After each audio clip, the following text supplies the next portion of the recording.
Yo, what's going on, guys? Today, I wanted to talk about the 2020 Borderlands hunt. Now, if you guys didn't know, but the hunt for Borderlands actually started way back in BL2 in, I believe, 2013. And basically, what it is each item in the game that has a dedicated source will be given a point system, and the more items you collect, the more points you get. The harder an item is to get, the more points it'll be worth, and so on. So basically, this is coming back to BL3. I'm super excited about it. Jolts is starting this, which is pretty awesome.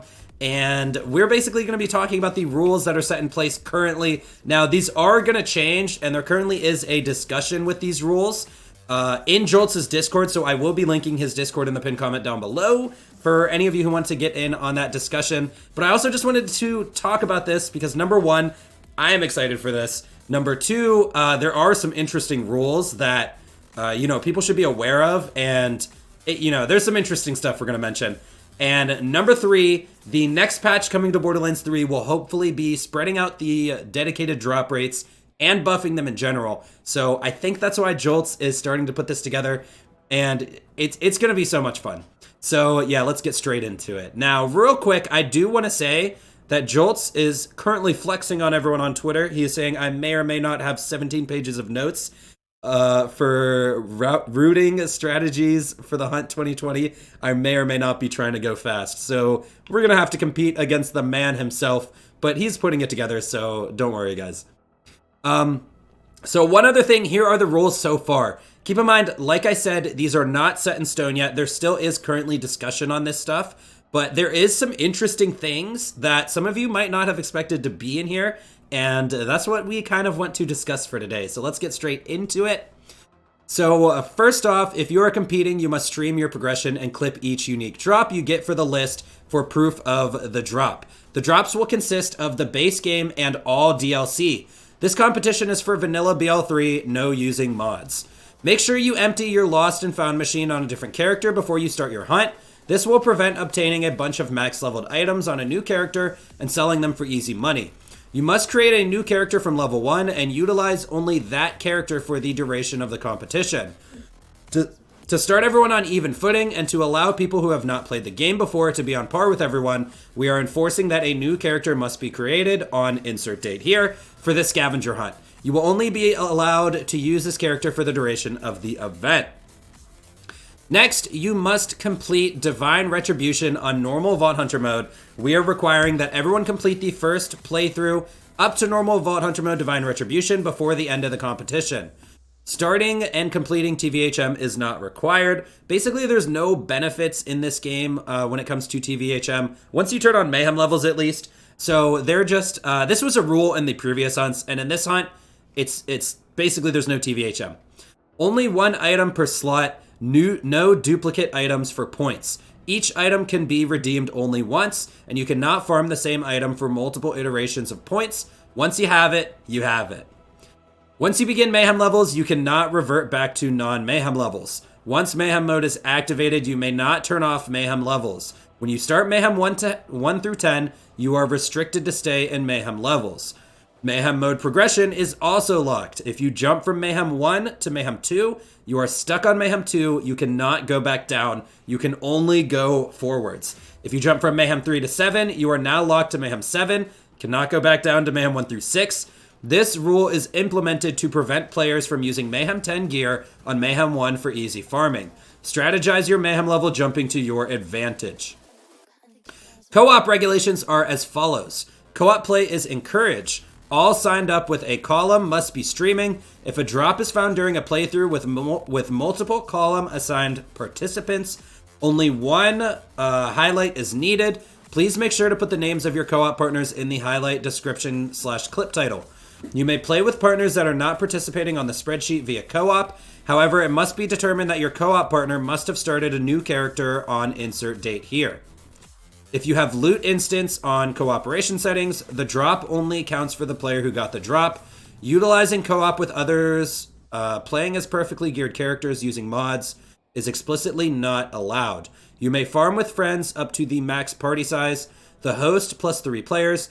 Each player must be the same level or 2 levels below / above plus / -2 the host of the game. For Mayhem levels, all users are restricted to the same Mayhem level gear as the host or below. If joining a lobby, you must have reached the same Mayhem level as the host. Reminder that all players will need to start a new character on the specified date, including those hopping in games to help but not participating on the spreadsheet. All right, next, no golden keys. Obviously just, no golden chest. No read-only / dashboard farming. There's no read-only farming. This is pretty much like, this is a thing that gives PC players an advantage. So it's good they ban this. They want to give everyone even footing. Next, your bank can be used. You can use your bank, but only items earned on your hunt character can be taken out. You cannot pass items to your hunt character from other characters using the bank. So basically, I do want to note that you must be streaming this event, and you do have to clip all of your items. So this will be really easy to pay attention to, whether someone used their bank or not. Mail item rules. You cannot use mailed items sent from people on your list. However, you can use the mail items that NPCs or manufacturers send after completing challenges, like the Jacob's weapon finish all crew challenges, Zero's hunt missions where you get a Lyuda. Science boosters from Sanctuary are allowed. After making it to Sanctuary, you can interact with the science machine in Tannis' lab. Be sure to utilize this one if you need more speed or more damage. This will really help your run. Guys, seriously, use these science boosters. There is a literal speed booster in Tannis' lab, which will definitely help your run. One world drop of your choosing is allowed to be redeemed for points. A world drop is defined as a unique item that a specific enemy / boss normally doesn't drop. Since BL3 is very generous with the random legendary world drops, it would be against the spirit of the hunt to farm one boss and rack up 300 plus points in 20 minutes. To combat this, you can only redeem one random drop that you find for points. This means that if you find an item on this list by killing a random enemy, opening a chest, etc., you are allowed to count one item of your choosing towards your progress. Now, this rule specifically, I'm not sure if they mean one world drop during the entire hunt, or if they mean like per farming session. Like, for example, if I'm farming Trant for a Chaos In, can I redeem one world drop that entire farming session or not? And we'll get more clarification on this, so don't worry. The exception is for the unique items that don't have drop sources. These items will have to be farmed as a world drop and will count for points. DLC 2 will most likely not be included for the hunt due to being banned in some countries due to the content. Okay, so yeah, DLC 2 was actually banned in certain countries. But this is also referring to DLC 2 in general, I believe, introduced this, where there weren't any dedicated drops for a lot of items, and a lot of just named bosses dropped a lot of things. So, but DLC 2 looks like it'll end up getting banned anyway. We'll get more clarification on this. Items from slot machines are allowed. If you find any item on the list from the slot machine, you're allowed to count this towards your progress. So I actually like this rule. If you want to play the slots all day, go ahead. Let's turn this off while we read lower. No Guardian rank for those competing. Please disable Guardian rank to keep everyone on the same footing during the competition. If you're not competing and are doing the hunt for fun, you can use Guardian rank. Once again, another great rule. They really just want to put everyone on even footing, including new players, which I think is great for this challenge. No mods allowed. This competition takes place in vanilla BL3. The usage of any mods is prohibited. This is kind of obvious, but yeah. Classic hunt rules apply as far as exploit glitches. So this is the interesting rule that we're talking about. They're basically going to be banning all known exploits and glitches. Not everything is probably listed right now, but if it's an obvious exploit or glitch, it is banned. Clever parkour is allowed as long as it's in bounds. So you guys have seen some cool skips from Jolts during the story. Like, for example, one I could think of is Atlas HQ getting to the power troopers. You can run and jump up that little ledge. But for example, everything Garwood does is basically banned. You cannot go out of bounds. There's no rocket jumping. Let's just talk about the rest. So this includes bans on spawning vehicles in maps that don't normally have vehicles, fake grasping with Amara, fake bursting with Flak, action skill canceling using inventory with Zane, swapping to the extra rack attack anoint on weapon to activate anoints on demand, no out of bounds wall clipping, shield damage stacking, pestilence flying, rocket jumping, crit swapping to the Unforgiven, unlimited skill point stacking, action skills cooldown stacking using the respec station, pushing photo mode to go through walls, using photo mode to interact with things out of the normal reach distance, item duping, infinite money by shooting loot enemies with low-leveled weapons, skipping the Scourge teleport using Iron Bear, Daka Bear clone, and once again, other obvious glitches / exploits not mentioned here. Now, one of the biggest points of contention I've seen in discussion is fate grasping with Amara, because it is easy to accidentally miss your grasp while in combat. And in my opinion, fate grasping should be banned. It is considered to be an exploit by most players of BL3. I'm sure some of you feel differently in the comments down below, but clearly, as stated here, there has been discussion. These aren't rules that Jolts came up with by himself. There is discussions currently in his Discord talking about stuff like this. Now, personally, I weighed in on this topic. I think if you aim at the ground or in the air and fake grasp, that's an obvious exploit. But if you're aiming at an enemy and you miss, I don't think it should be counted against you. Of course, there will be people who will try to cheese this and possibly take advantage of this. But I think if it's just an obvious fake grasp, like multiple times to stack driver or multiple times to trigger ASE purposefully, then it should not be allowed.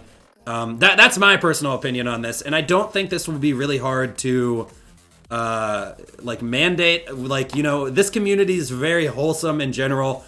And I have good faith in the community that we won't be abusing this too much. And honestly, Amara has such quick cooldowns anyway. It doesn't even have a huge advantage to do this besides pre-stacking before a fight or Driver. Driver is the other one that has a big advantage with this. But this was a large point of contention in the discussion so far. So that was something interesting. And then just banning exploits and glitches in general. I like this rule. Exploits and glitches are really, really fun to find in this game. But with that being said, they are we are not playing the game as intended. Can we admit that? I'm not saying it's wrong to exploit and glitch. It's very fun. I've posted exploits and glitches on my YouTube channel. But whenever I do a race to Scourge, race to Wotan, those sort of challenges, I don't want to exploit and glitch my way through. I want to farm up the gear because it's fun that way. You know what I mean?